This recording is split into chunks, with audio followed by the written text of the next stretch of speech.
Well, I've just been stung on the neck by a wasp. So how's your day going? Welcome back to the Blackford Book Club for another reading from my fourth self-published book, The Spirit of Cricket, an upside-down journal from the 2023 Ashes. And on Thursday, the 27th of July 2023, I wasn't stung on the neck by a wasp, but the Aussies take charge after day one in London.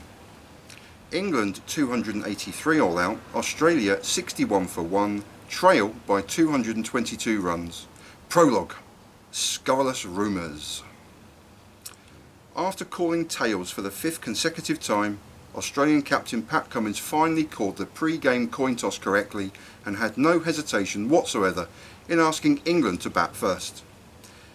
Perhaps it was the muggy and cloudy overhead conditions so conducive to swing and fast bowling that swayed his decision, but rather I believe it to be a decision born out of frustration of England constantly bowling first, setting the tone for the match and ultimately the run chase for victory.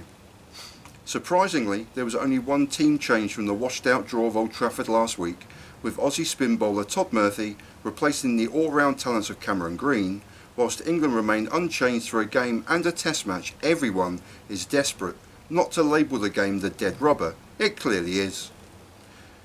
With Australia holding a 2-1 lead entering this fifth and final test match and being the holders of the precious urn of ashes, they will retain ownership come what may in 5 days' time. If we have another washed out draw, the long range weather looks horrendous come Sunday into Monday, they win the series 2-1. If they win here at the Oval, and they've made an incredibly positive and big first step in doing so today, then they win 3-1. But even if England can winkle out their batting lineup twice, looking highly unlikely, and chase down the required runs for victory, which I hope they do, the series will still be tied 2-2, and Australia will still be in possession of the smallest trophy in all sports. So it's not a dead rubber of a test match, but it is really. Anyway, talking of scurrilous rumours, the sexiest voice in all of cricket returned to Sky TV microphones today, and for that I'm truly thankful. Now, don't believe the rumours that I, and I alone, have circulated that Mel Jones missed last week's test match at Old Trafford so we could be together for a long-awaited love tryst on a remote island off the coast of Malta. Rather than watching the rain fall in Manchester, we were in fact basking in the Mediterranean sunshine, laughing away our cares amid a temperature-rising love affair which I believe has skirted under the radar of English and Australian tabloid newspapers alike. By the time this becomes public knowledge, Mel and I will no doubt have run away from the media glare of publicity and set up a love nest on the island of the Azores, and I'll radiate not in the glow of constant sunshine, but in the sexiest goddamn voice cricket has ever had, even usurping her compatriot from Australia, the one, the only, Jim Maxwell. I could listen to Mel reading the Wisden Almanac, and if the rumours I'm circulating are true, maybe one day she will. Just keep this trusted information under your baggy green caps, please. Well, at least until the end of the test match. Act 1. An even Steven first session in London.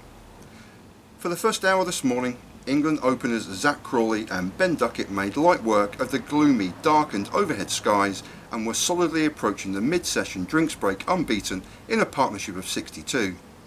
It was at this point in the day that I confirmed to my social affairs editor, Dr. Horseman, and I quote, "There are big runs to be had on this wicket." It's just a shame that England missed out on those big runs. Either side of the drinks break, the hosts collapsed from 62 for no wicket to 73 for 3, losing both openers in the process, as well as Joe Root for a paltry 5. Duckett was the first to go for a runner ball 41 after receiving a cricketing life when on 30, and David Warner dropped the first of 5 catches the Australians would spill today. Whereas Duckett was more than a little unlucky, wafting at a leg side delivery from Mitchell Marsh, Crawley fell to a brilliant catch from Steve Smith at second slip, 10 runs after being granted a life, while the Aussie vice captain went on 12. Smith dived full length and goalkeeper style, but just failed to hold on to a very difficult chance. The second catch spurned by the visitors this morning, but soon after Crawley, Root chopped onto his own stumps from the bowling of Josh Hazlewood, and in a matter of minutes, England had tossed away a fine opening advantage amid their visitors' usually perfect record in the field. The template for the day had been set, as will be demonstrated immediately and further on throughout the day.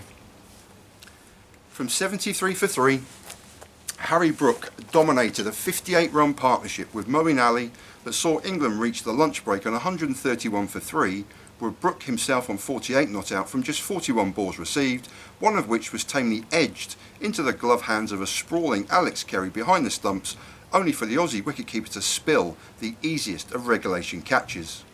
Brook was granted this life when on just 5 runs, and 43 runs later he remained unbeaten at the break in an opening session that had seen 2 large batting partnerships, 62 and 59, 3 quick wickets, 3 drop catches, and an easy run-out chance wasted by Aussie skipper Pat Cummins. An even first session of play, but it could and should have been a lot worse for an England team desperate for victory to stave off the possibility of losing an Ashes series to Australia on home turf for the first time in over 2 decades. Act 2. England are falling apart. Returning to commentary duties, Mel Jones shattered what's left of my broken heart by confirming she'd spent a few days in Norway rather than the love tryst on our island ideal in the Mediterranean, and those scurrilous rumours that will sadly never be true are now extinguished. Alas, it rather set the tone once more for a session of cricket in which England did indeed fall apart amid yet more injury scares, batting partnerships, batting collapses, and stumps clattering clean out of the ground. Harry Brook and Moeen Ali's pre-lunch partnership of 59 quickly escalated to the unlucky cricketing number of 111, but with Ali incurring a seemingly innocuous groin strain, he had no option but to endeavour to score quick runs before his incoming demise. Ali could have, in the beautiful vernacular of this great game, retired hurt, and returned once he'd received a lengthy bout of treatment, but instead crashed some quick runs on his way to 34 before being tamely clean bowled by Todd Murphy. Whilst Brook remained not out at the other end, England collapsed once more, this time from a healthy position of 184 for 3 to 208 for 6, with all England batsmen losing their cricketing castle in the process. Ali was clean bowled, middle stump by Murphy.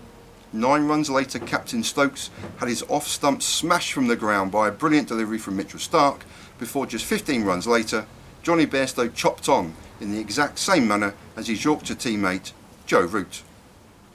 England lost 3 wickets for just 24 runs, but a position made gravely worse by the fall of Harry Brook's wicket just 4 runs after the demise of Bairstow, leaving the home team on a precarious 212 for 7 after seemingly cruising at 184 for 3. Brook had cashed in on the life given him when on just 5 to rampage his way, with a little luck, to a half century from just 44 balls received, and ultimately a very well crafted 85 runs from 91 balls before edging a sharp chance to Steve Smith, who this time made no mistake. England are falling apart, lamented Ian Ward on TV commentary duties, and they were indebted to a 38-run partnership late in the afternoon session from the 2 Ws, Wokes 15 not out, Wood 23 not out, as they rather limped to 250 for 7 at the tea break. There are huge runs to be made on this wicket, and England simply haven't cashed in. Act 3. Australia take the honours on day 1. The pattern of batting partnerships and drop catches continued throughout the final session of play. Chris Wokes would be the last man out on a runner ball 36, but not before receiving a reprieve when on 15 when challenging an LBW decision via the TV umpire, then a drop catch from Mitchell Marsh when on 24, and another from Todd Murphy a run later. Mark Wood was cleaned up by the bowling of Murphy shortly after, Stuart Broad out for 7 chasing quick runs, and when Wokes had finally used up all of his cricketing lives, England were all out for a very below par total of 283, easily 100 runs short of a par score on a wicket I'm convinced has a bag full of runs in it.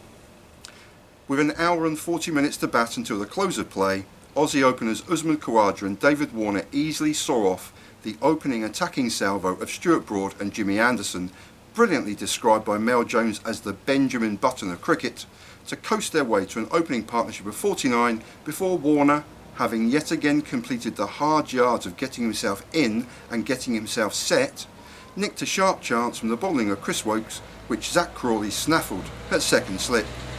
Warner was gone for a well-played 24, but Khawaja looms large on the horizon and stubbornly resolute on 26 not out, accompanied by Marnus Labuschagne, who has yet to start his innings on 2 not out overnight. It was Australia's day, and England should be counting themselves lucky to still be in the contest, even at this very early stage of the Test match. Epilogue. Down by the riverside. All in all, Australia created 16 wicket-taking chances in just over 2 sessions of play, and had they held on to any number of the 5 catches dropped, they could have bowled England all out for a lowly 200. Every Australian bowler grabbed a wicket today, one each for Captain Cummins and all-rounder Marsh, 2 for Murphy, 2 for Hazelwood, and 4 wickets for a marauding Mitchell Starc, whose delivery that ripped Ben Stokes off stump clean out of the ground was a cricketing peach or Jaffa of the highest order.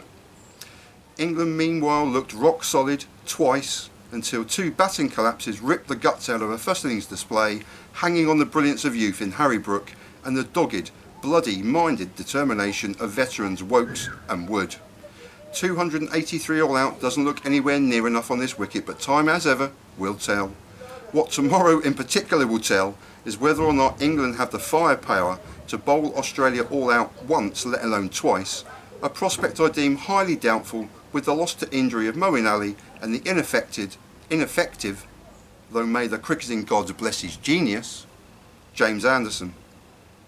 Here's hoping Mark Wood has another one of those special bowling spells in him tomorrow, otherwise I foresee Usman Khawaja, Marnus Labuschagne or Steve Smith making those big runs I keep predicting. 4 days remain in this summer's Ashes and England look as though they're backed into an impossible corner, but none of those thoughts clouded my mind as I ambled along the River Severn in the early evening sunshine of Ironbridge. The small riverside toy town looked a picture in the evening sunshine, overflowing with patrons, residents and tourists enjoying some late day sunshine as the bells from St Luke's Church, high atop the hill, rang their chimes of freedom. Fish and chips beside the riverside in some beautiful early evening sunshine, and why not? See you tomorrow! And with a wasp sting on the back of my neck, that brings us to the end of another scintillating edition of the Blackfoot Book Club. The Spirit of Cricket, an upside-down journal from the 2023 Ashes, a book I'm immensely proud of.